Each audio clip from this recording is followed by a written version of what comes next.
ओम नमो भगवते वासुदेवाय नमः। ओम विष्णवे नमः। आज बृहस्पतिवार का दिन है और आज हम सुनेंगे बृहस्पतिवार की व्रत कथा। प्रेम से बोलिए श्री हरि विष्णु भगवान की जय। प्राचीन काल में एक बड़ा ही प्रतापी और दानी राजा राज करता था। वह स्वभाव से बहुत ही दानी और दयालु था। हमेशा धर्म कर्म के मार्ग में चलता था, लेकिन यह सब बात उसकी रानी को अच्छी नहीं लगती थी। ना वह व्रत करती और ना ही दान धर्म। वह राजा को भी ऐसा करने से मना किया करती थी। एक बार राजा शिकार खेलने वन को गए थे।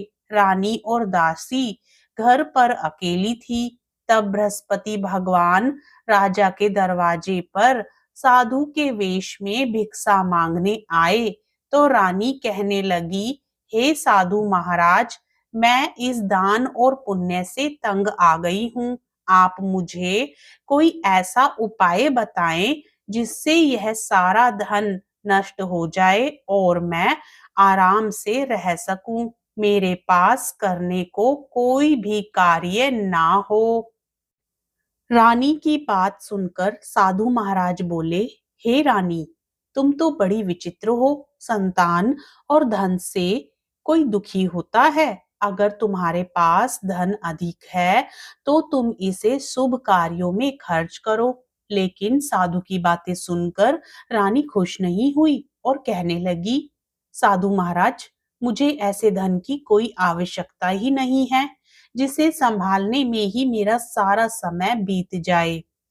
रानी की बात सुनकर साधु के वेश में बृहस्पति भगवान बोले, यदि तुम्हारी ऐसी इच्छा है तो मैं तुम्हें जैसा बताता हूँ तुम वैसा ही करना। 7 गुरुवार तक इन कार्यों को करना, जैसे घर को गोबर से लीपना, कपड़े धोबी के यहाँ धुलवाना, भोजन में मांस मदिरा का सेवन करना। इससे तुम्हारा धन संपत्ति नष्ट हो जाएगी और तुम आराम से रह सकोगी। इतना कहकर साधु महाराज वहां से लुप्त हो गए। साधु की कही बातों के अनुसार करते हुए केवल 3 गुरुवार ही बीते थे कि उनकी समस्त धन संपदा नष्ट हो गई। जिसके बाद भोजन के लिए राजा का परिवार तरसने लगा। गरीबी को देखते हुए एक दिन राजा रानी से कहता है कि मैं परदेश को जाता हूँ, क्योंकि यहाँ मुझे सभी जानते हैं, इसलिए मैं यहाँ कोई छोटा कार्य नहीं कर सकता। ऐसा कहकर राजा परदेश चला गया। परदेश में राजा जंगल से लकड़ी काट कर लाता और उसे बेचकर जीवन यापन करने लगा। इधर राजा के बिना रानी और दासी दुखी रहने लगी। एक समय ऐसा आया जब 7 दिन तक रानी और दासी को बिना भोजन के रहना पड़ा। तब रानी ने अपनी दासी से कहा कि पास ही के नगर में उसकी बहन रहती है, वह बहुत ही धनवान है, तो उसके पास जा और खाने के लिए कुछ ले आ, ताकि थोड़ी बहुत गुजर बसर हो जाए। दासी रानी की बहन के पास गई। उस दिन गुरुवार था और रानी की बहन उस वक्त गुरु बृहस्पति भगवान की व्रत कथा सुन रही थी। जब दासी रानी की बहन के पास गई और अपनी रानी का संदेश दिया, तब रानी की बहन ने कोई उत्तर नहीं दिया, तो दासी बहुत दुखी हुई और उसे क्रोध भी आया। दासी ने रानी को सारी बात बताई। तब दासी की बात सुनकर रानी ने अपने भाग्य को कोसा। उधर रानी की बहन ने सोचा कि मेरी बहन की दासी आई थी, लेकिन मैं उससे नहीं बोली। कथा सुनकर और पूजन समाप्त कर रानी की बहन अपनी बहन के घर आई और कहने लगी, मैं गुरुवार व्रत कर रही थी। जब तुम्हारी दासी गई तब मैं कथा सुन रही थी। जब तक कथा होती है तब तक ना तो उठते हैं और ना ही बोलते हैं, इसलिए मैं नहीं बोली। कहो दासी क्यों आई थी? तब रानी बोली, तुमसे क्या छिपाऊं बहना, हमारे घर में खाने तक को अनाज नहीं है। ऐसा कहते कहते रानी की आंखें भर आई और उसने अपनी सभी बातें अपनी बड़ी बहन को बता दी। रानी की बहन ने बोला, बृहस्पति भगवान सभी की मनोकामना पूर्ण करते हैं। देखो, शायद तुम्हारे घर में अनाज रखा हो। बहन की बात सुनकर रानी को विश्वास नहीं हुआ। बहन के आग्रह करने से रानी ने अपनी दासी को रसोई घर में भेजा, तो उन्हें सचमुच एक अनाज से भरा घड़ा मिला। यह देख दासी को बहुत हैरानी हुई। उसने रानी को सब बता दिया और कहा कि जब हमको अनाज नहीं मिलता है तो हम व्रत ही तो करते हैं।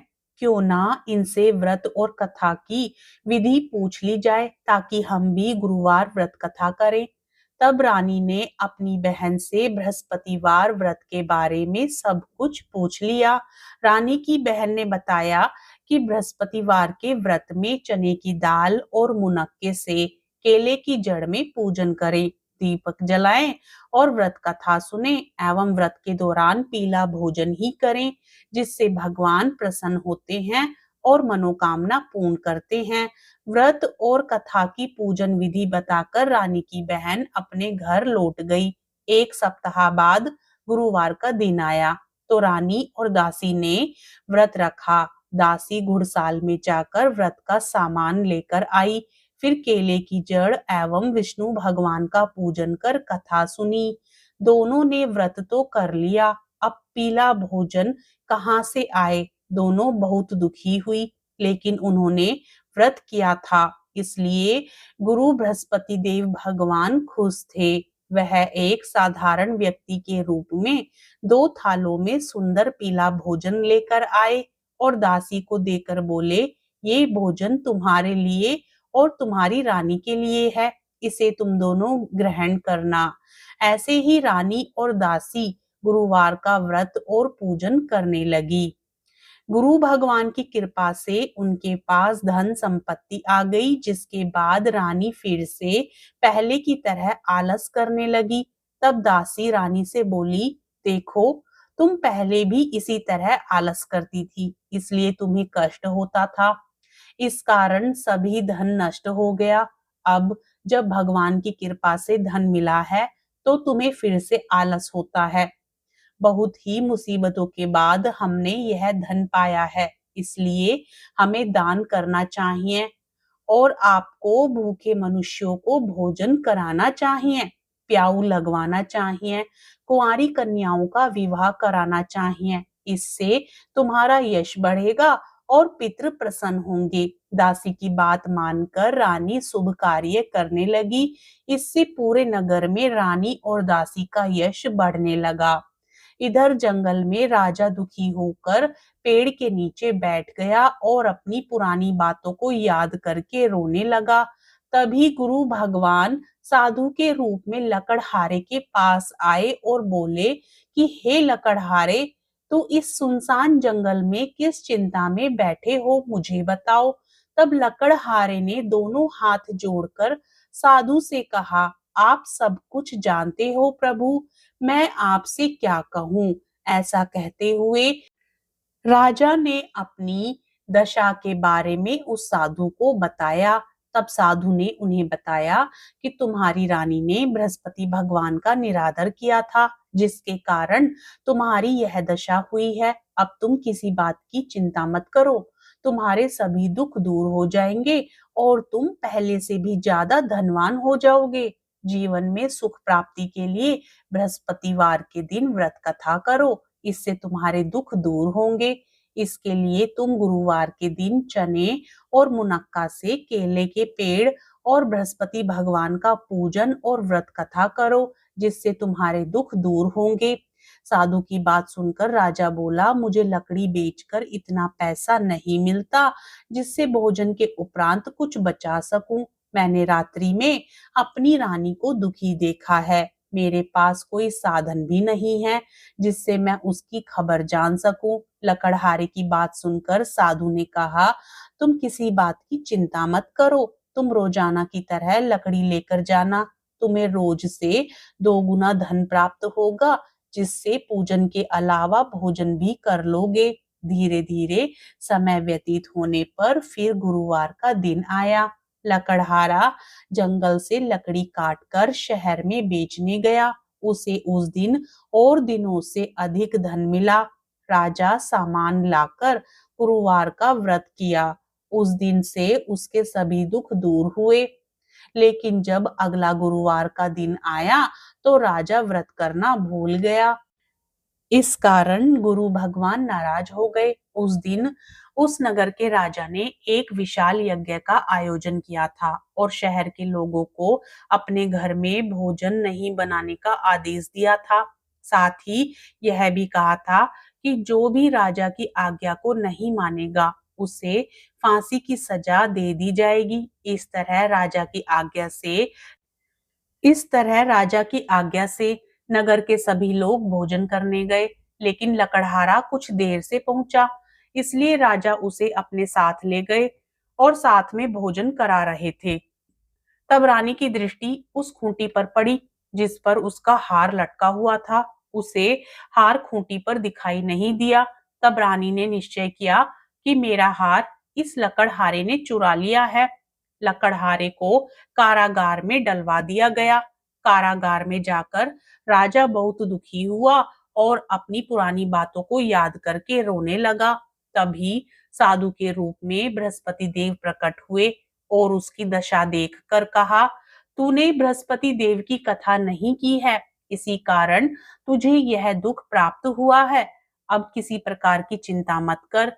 गुरुवार के दिन तुझे कारागार के दरवाजे पर 4 पैसे पड़े मिलेंगे। उससे तू बृहस्पतिवार की कथा करना, तेरे सभी कष्ट दूर हो जाएंगे। बृहस्पतिवार के दिन उसे 4 पैसे मिले। उससे राजा ने बृहस्पति देव की कथा की। उस रात बृहस्पति भगवान उस नगर के राजा के स्वप्न में आकर कहा, तूने जिस लकड़हारे को कारागार में बंद किया है उसे छोड़ देना, वह निर्दोष है। अगर तू ऐसा नहीं करेगा तो मैं तेरा राज्य धन नष्ट कर दूंगा। रात्रि में स्वप्न के बाद राजा प्रातःकाल उठा और खूंटी पर हार लटका देखकर लकड़हारे को बुलाकर क्षमा मांगी एवं सुंदर वस्त्र आभूषण भेंट कर उसे विदा किया। गुरु भगवान की आज्ञा अनुसार राजा अपने नगर को लौट गया। जब राजा नगर के निकट पहुंचा तो उसे पहले से अधिक बाग और धर्मशालाएं दिखी।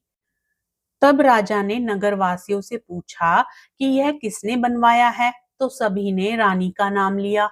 यह सुन राजा को बहुत आश्चर्य हुआ और गुस्सा भी आया। जब रानी ने यह खबर सुनी कि राजा आ रहे हैं, तब उसने दासी से कहा, हे दासी देख, राजा हमको कितनी बुरी हालत में छोड़कर गए थे। राजा हमारी ऐसी हालत देखकर लौट न जाएं, इसलिए तू दरवाजे पर खड़ी हो जा। रानी की आज्ञा अनुसार दासी दरवाजे पर खड़ी हो गई और जब राजा आए तो उन्हें अपने साथ ले आई। तब राजा ने तलवार निकाली और रानी से पूछा कि तुम्हें यह धन कैसे प्राप्त हुआ। तब रानी ने कहा, यह सब धन संपत्ति हमें गुरु भगवान की कृपा से प्राप्त हुई है। रानी की बात सुनकर राजा ने निश्चय किया कि हर दिन गुरु भगवान का व्रत करेगा और दिन में 3 बार कहानी कहेगा। अब हर समय राजा के दुपट्टे में चने की दाल बंधी रहती और दिन में 3 बार कहानी कहता।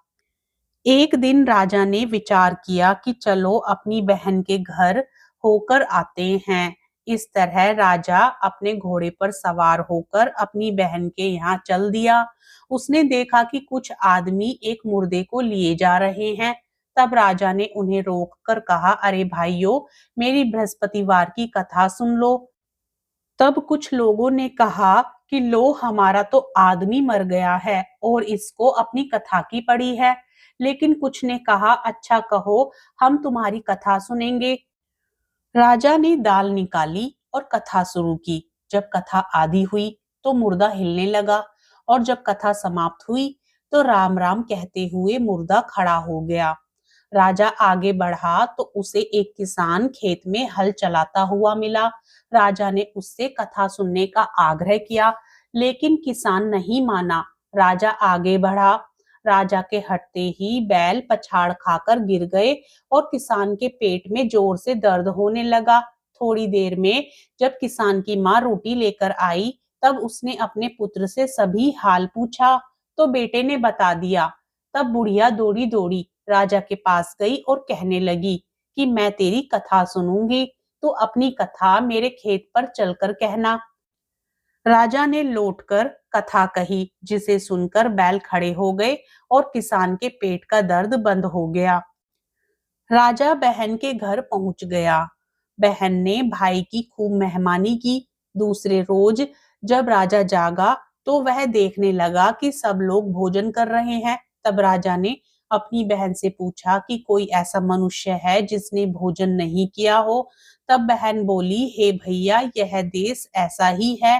पहले यहाँ के लोग भोजन करते हैं, बाद में अन्य काम करते हैं। ऐसा कहकर बहन चली गई और सबसे पूछने लगी कि कोई ऐसा है जिसने भोजन नहीं किया हो। तब वह एक कुम्हार के घर गई जिसका लड़का बीमार था। उसे मालूम हुआ कि वहां किसी ने 3 दिन से भोजन नहीं किया है। रानी ने कुम्हार से अपने भाई की कथा सुनने के लिए आग्रह किया तो वह तैयार हो गया। राजा ने जाकर अपनी कथा कही, जिसको सुनकर उसका लड़का ठीक हो गया। अब तो राजा की प्रशंसा होने लगी। एक दिन राजा ने अपनी बहन से कहा, बहन, मैं अपने घर जाऊंगा, तुम भी तैयार हो जाओ। राजा की बहन ने अपनी सास से भाई के साथ जाने की आज्ञा मांगी। तब उसकी सास बोली, चली जा, लेकिन अपने लड़के को मत ले जाना, क्योंकि तेरे भाई के कोई संतान नहीं है। बहन ने अपने भाई से कहा, हे भैया, मैं तो चलूंगी, परंतु कोई बालक नहीं जाएगा। तब राजा ने अपनी बहन से कहा, जब कोई बालक नहीं जाएगा तो तुम ही चलकर क्या करोगी। राजा दुखी मन से नगर को लौटा और अपनी रानी को सब बात बता दी। तब रानी ने कहा, बृहस्पति भगवान ने हमें सब कुछ दिया है, वह हमें संतान भी अवश्य देंगे। उसी रात बृहस्पति देव ने राजा को सपने में कहा, हे राजा, उठ, सभी सोच त्याग दे, तेरी रानी गर्भवती है। भगवान की बात सुनकर राजा बहुत खुश हुआ। 9वें महीने में रानी के गर्भ से एक सुंदर पुत्र पैदा हुआ। तब राजा रानी से बोला, हे रानी, स्त्री बिना भोजन के रह सकती है, लेकिन बिना कहे नहीं। इसलिए जब मेरी बहन आए तो तुम उसे कुछ मत कहना। रानी ने हाँ कर दी। और जब राजा की बहन ने यह शुभ समाचार सुना तो वह बहुत खुश हुई और अपने भाई के यहाँ बधाई लेकर आई। तब रानी बोली, घोड़ा चढ़कर तो नहीं आई, गधा चढ़ी आई। तब राजा की बहन बोली, भाभी, अगर मैं इस प्रकार ना कहती तो तुम्हें औलाद कैसे होती। बृहस्पति भगवान ऐसे ही हैं, वो सबकी मनोकामनाएं पूर्ण करते हैं। जो सद्भावना पूर्वक बृहस्पतिवार का व्रत रखता है, कथा पढ़ता है या सुनता है एवं दूसरों को सुनाता है, गुरु भगवान आपकी सभी मनोकामनाएं पूर्ण करते हैं। कथा सुनने के बाद प्रसाद लेकर ही जाना चाहिए, नहीं तो भगवान का निरादर होता है। हम आशा करते हैं कि आपको यह कथा पसंद आई होगी। यदि कथा पसंद आए तो वीडियो को लाइक जरूर करें और यदि आप चैनल पर नए हैं तो चैनल को सब्सक्राइब भी जरूर करें।